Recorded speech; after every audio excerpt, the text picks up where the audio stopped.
This is Max Fly 101. We're doing another aviation weather briefing today. This one here is going to be on the topic of icing. So we're going to be discussing the effects of icing on aircraft.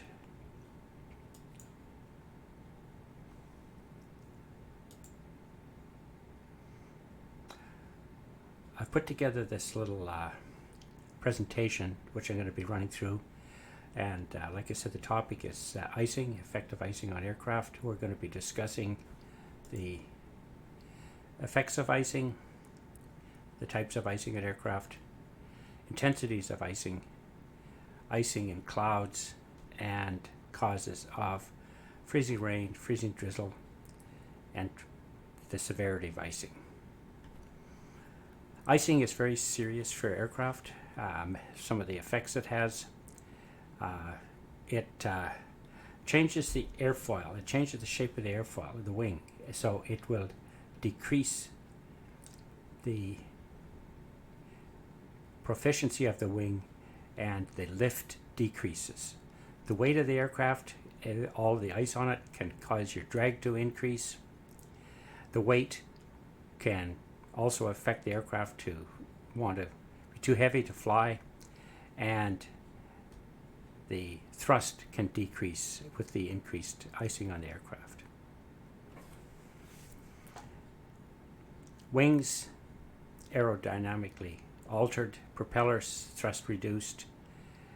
Icing is particularly serious for aircraft because the smaller the wing, the more effect the icing has. So, and the speed at which the wing hits the molecules of water droplets and freezes on contact will be much greater on a helicopter. The control surfaces of the aircraft, the rudders, the ailerons, this type of thing can be greatly affected. Movement can be affected. Pitot tubes, the undercarriage operation could be affected. The windscreen, your visibility, air intakes, antennas. These are all things that can be affected by icing. We're going to be looking at the various types of icing. We'll be looking at rime icing, clear icing. There are times it's a combination of rime and clear, mixed icing, and frost, referred to as hoarfrost. Types of icing. Rime icing, white, rough, brittle, sort of the kind of icing that you get in a freezer. Clear icing. This is more clear by the name depicts. It is when large droplets, they don't totally freeze on contact, they partially freeze and then they spread back on the wing and form this clear sheet of ice on aircraft. Very serious. No icing's not serious, but clear icing is really, I would say, more serious than rime icing. Mixed icing, when you're getting a combination of the two icings. It's sort of important to get an idea of the droplet size to have somewhat of an idea of why you get certain forms of icing. In this picture here, what they're trying to say is, over to the right side, this would be a rain droplet. Rain droplet's really quite large, so if you could just draw a big circle all the way around here, this would be the size of a rain droplet. A drizzle droplet is a much smaller droplet, so the drizzle droplet size would be as depicted by this small circle here. A drizzle droplet is much smaller than a rain droplet, and a cloud droplet is once again much smaller than a drizzle droplet. So we're trying to say rain droplet, very large, drizzle droplet, smaller, and very tiny is a cloud droplet. This down here is in microns. Rime icing, frost on the wings. This can be, now this is example of hoarfrost, not rime ice, sorry. Clear icing, when you get freezing rain, you get this sheet of icing on the aircraft. Serious freezing rain. No one would attempt to fly without de-icing this aircraft. I mean, it's so obvious. This clear sheet of ice formed on the aircraft. This is extremely dangerous for flying. You can hardly walk across the tarmac when you have freezing rain. It's very, very serious. The intensity of icing. When you're reading your forecast or looking at you're getting your briefing for flying, if there is icing, they will say there'll be a trace of icing, light icing, moderate icing, or severe icing. Trace of icing, really the hazard is none. You don't really need to do too much. If you have light icing, if you're in light icing for a long, after about an hour, you will have to occasionally de-ice the aircraft. It's when you get a forecast of moderate or severe icing that you want to be able to take action. If it's moderate within minutes, you have to de-ice or get out of the icing. Divert. If you have severe icing, if you encounter severe icing, it's immediate and you have to make actions immediately to get out of the icing. The icing is building up too quickly for you to not have serious effects of the icing on your aircraft and could lead to a serious accident. Light icing. The symbol for light icing is this kind of, this circle here, this single line through it. This is indicating it's light icing. The rate of accumulation may create a problem if flight is prolonged for an hour. You have to use the occasional de-icing equipment. Moderate icing. Serious icing. If you see this symbol with two lines through it on your charts or anything, that's moderate icing.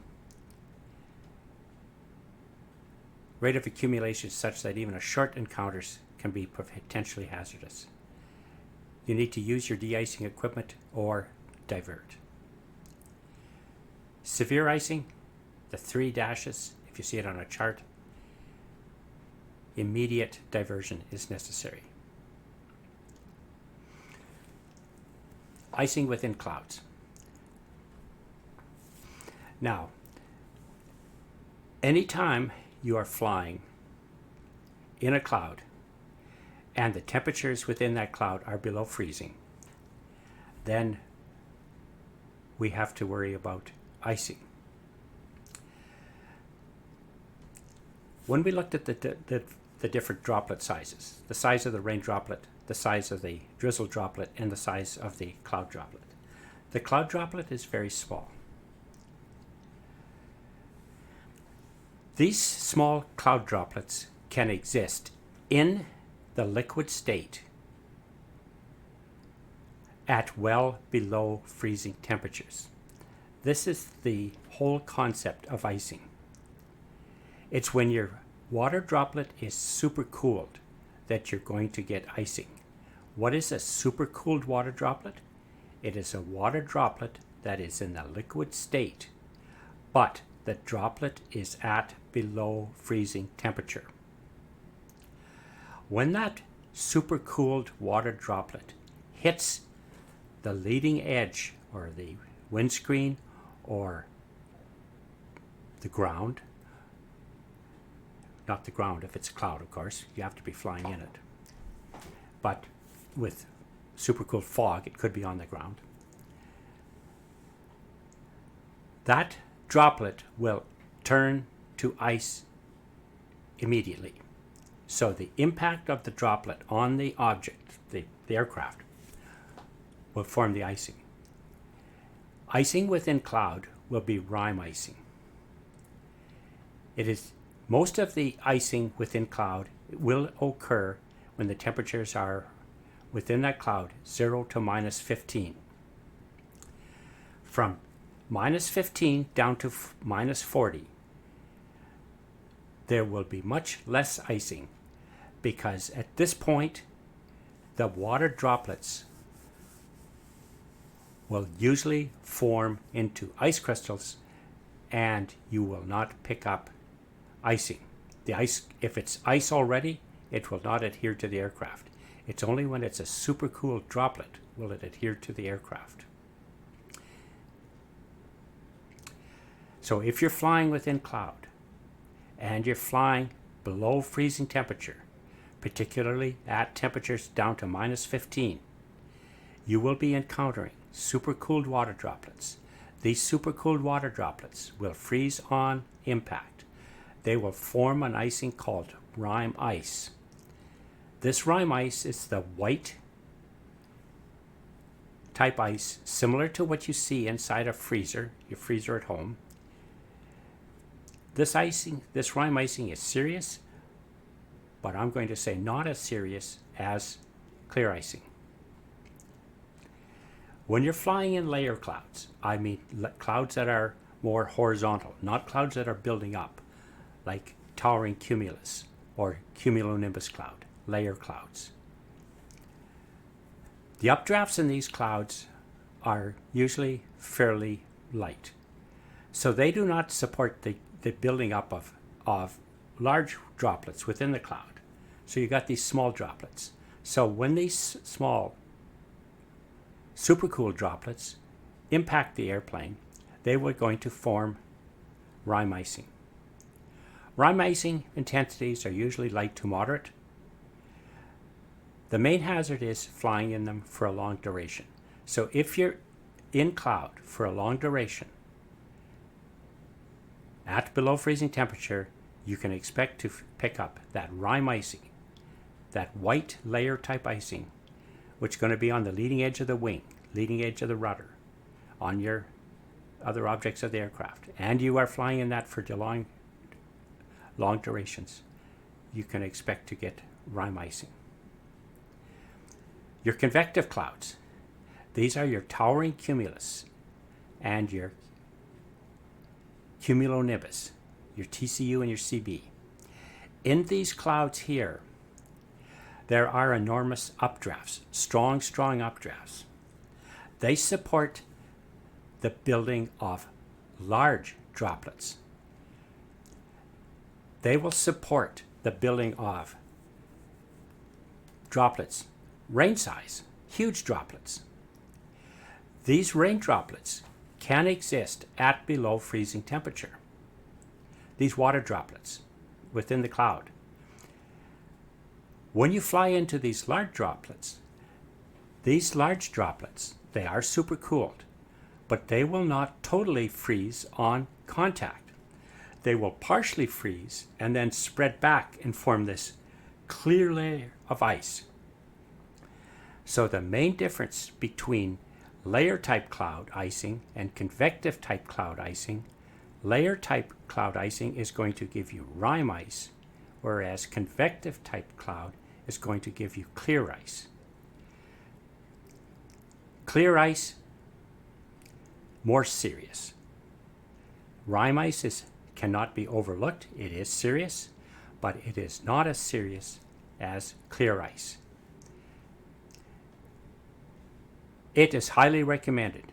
Do not fly in towering cumulus or CB cloud, because you are going to load up with clear ice and this could be disastrous. For your stratoform clouds, which are your layer type clouds, the worst icing is going to be from 0 down to minus 15 degrees Celsius. For cumuliform cloud, serious icing can be from 0 down to minus 25 below Celsius. Those convective clouds can draw large droplets to high elevations, 15,000 feet, 20,000 feet, even higher with a CB. These large rain droplets, supercooled, freeze on contact with the aircraft, forming clear icing, which is very serious. In the cumuloform cloud, you could get mixture of rime ice and clear ice. The rime ice will be coming from the cloud droplets because they're tiny, small, and the clear ice will be coming from the supercooled rain droplets. So you get mixed icing.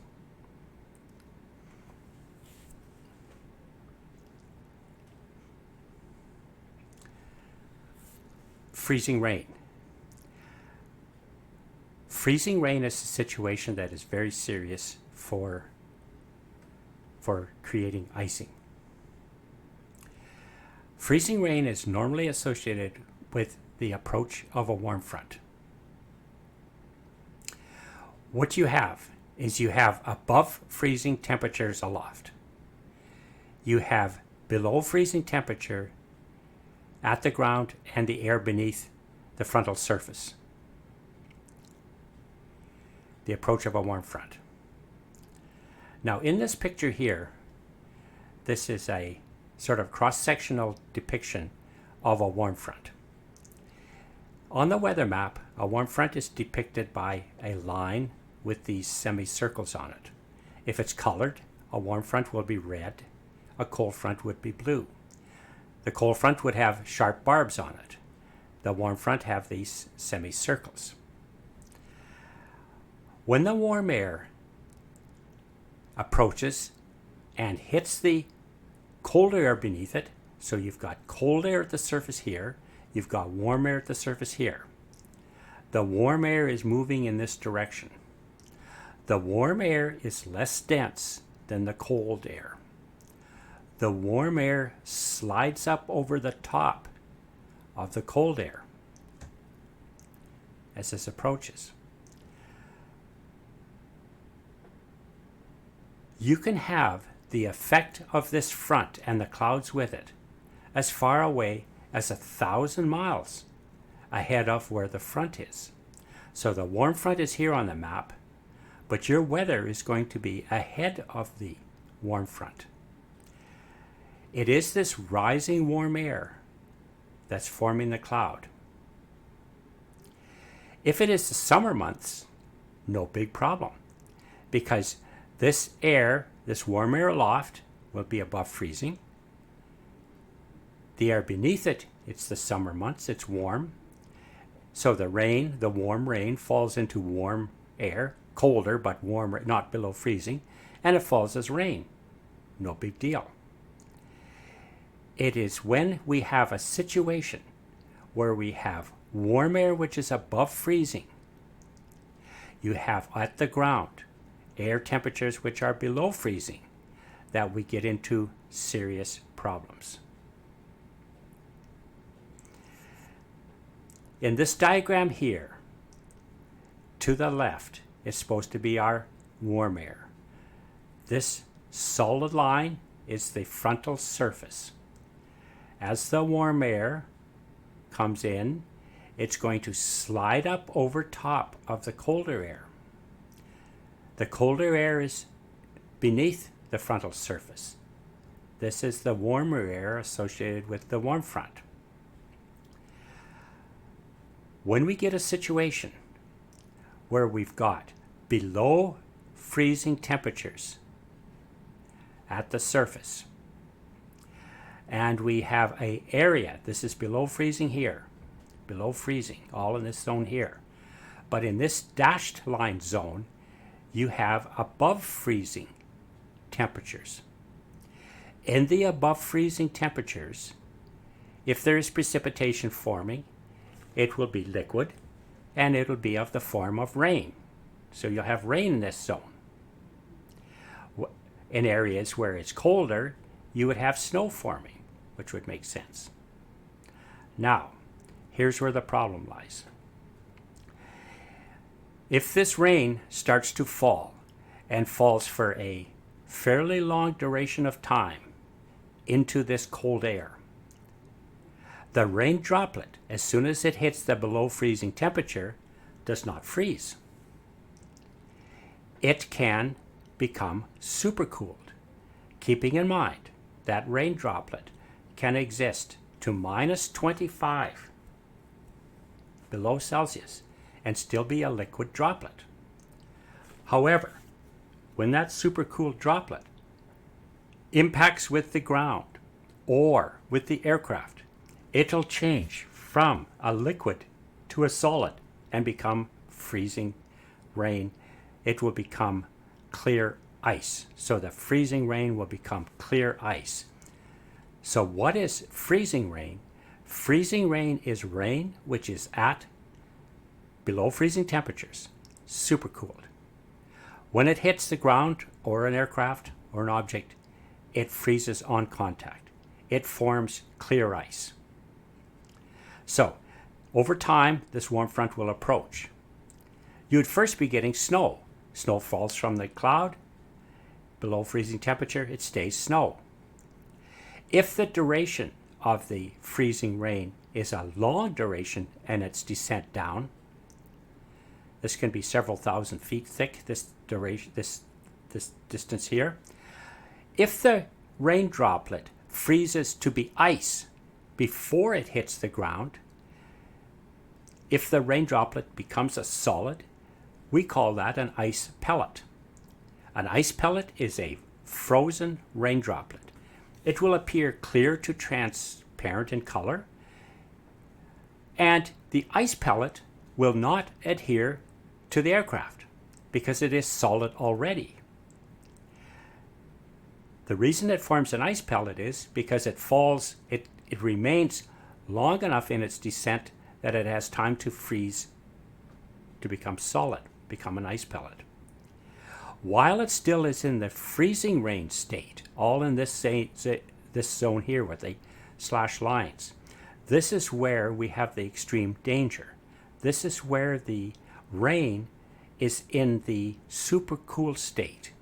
So, flying in this area, and even on the ground in this area, we're going to get our clear icing.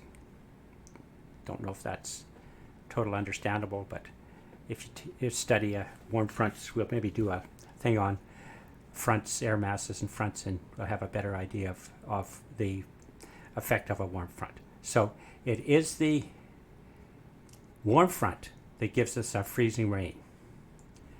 The warm air slides up over the cold air, causing the cloud. If the rain falls into the cold air and falls for a long period of time, it could become frozen and become an ice pellet. If the rain falls for a shorter period of time, it will become supercooled and become freezing rain. So when you have those periods of time, when you have below freezing temperatures on the ground, above freezing temperatures aloft, rain falls into below freezing, becomes supercooled, and look for a large area of freezing rain in this zone here. Freezing drizzle is when you have got stratus type cloud and you're getting the droplets just becoming a little bit larger to become drizzle droplets, and if these freeze on contact, they will become clear ice also. This is in a winter day where you got your stratus type cloud, your fog type cloud around.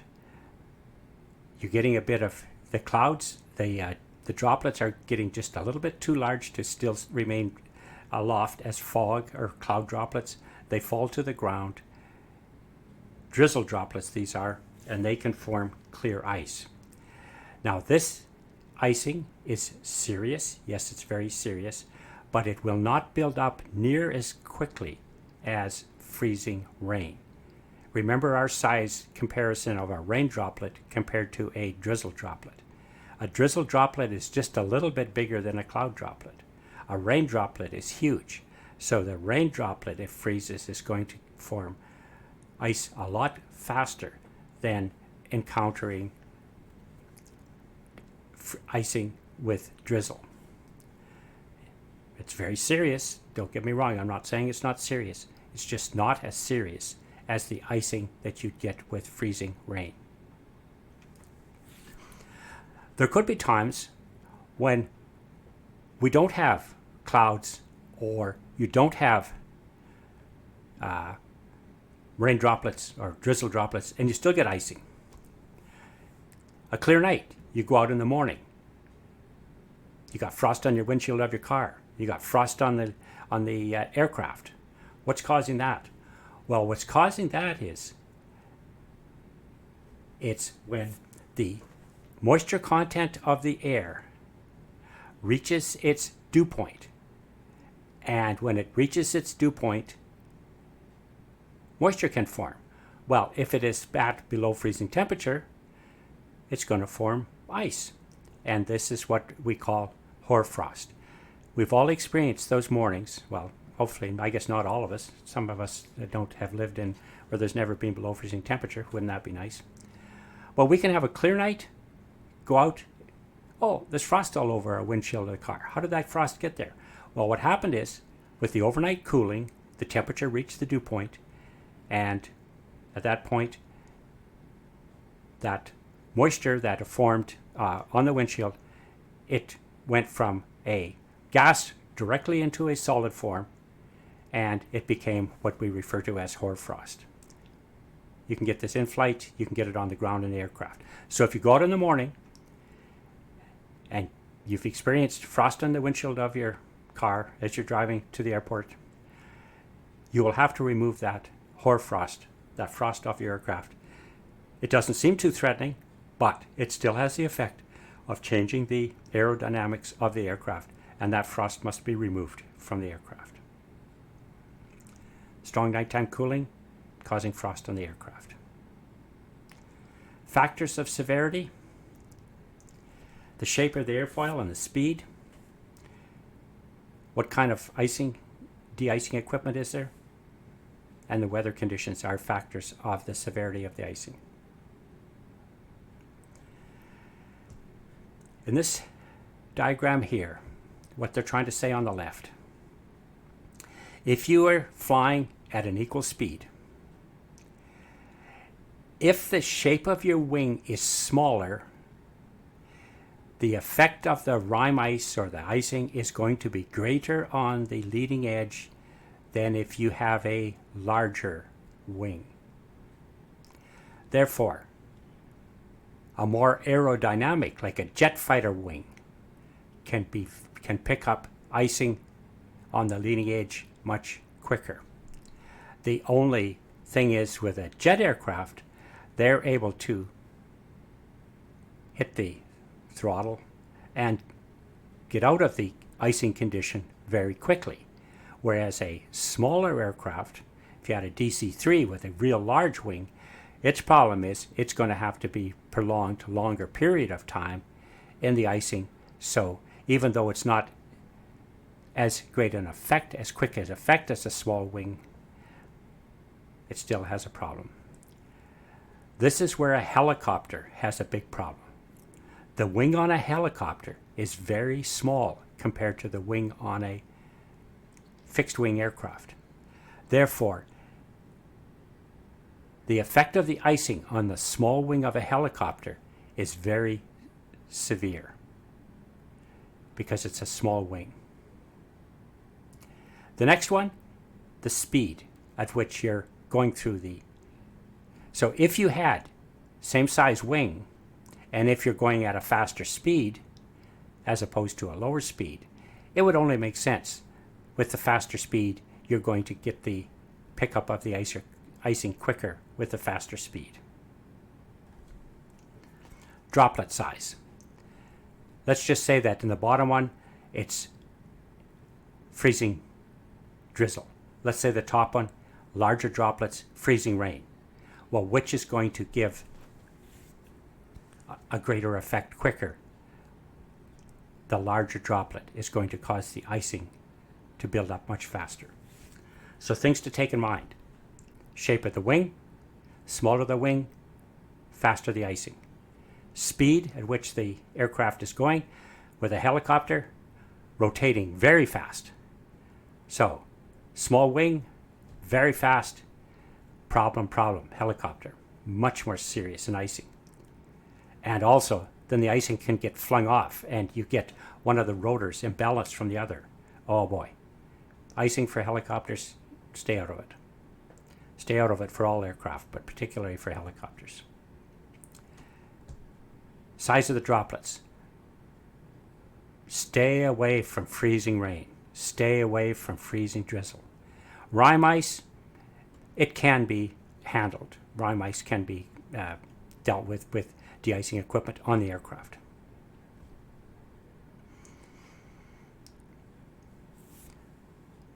What kind of equipment can aircraft have? Some of the aircraft can have these rubber boot affairs on the leading edges of your wing, on your rudder. They can be pneumatically or plunged, and they can break that rime ice off. This is effective for rime ice. This is not effective very well for clear ice. Windscreens, different areas of the aircraft, leading edges of your wing. This can be heated by applying heat to the leading edge. So if the windshield is above freezing, well, even if you have a supercooled droplet hit it, it's not going to freeze on it. So your commercial aircraft, they're going to have heated wings. They're going to have heated windshields. That can be a very effective thing for keeping ice off an aircraft. But once again, you don't want to be in icing for a prolonged period of time. If it's moderate or severe icing, even a short period of time can be disastrous. We've read about the problems. Other icing problems, you could get carburetor icing. This can occur even without any cloud in the air.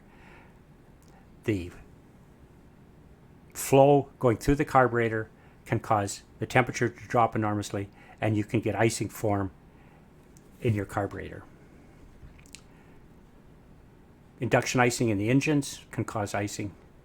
Ice could even, if it's extreme cold, if there's any moisture in the fuel system, could cause some icing.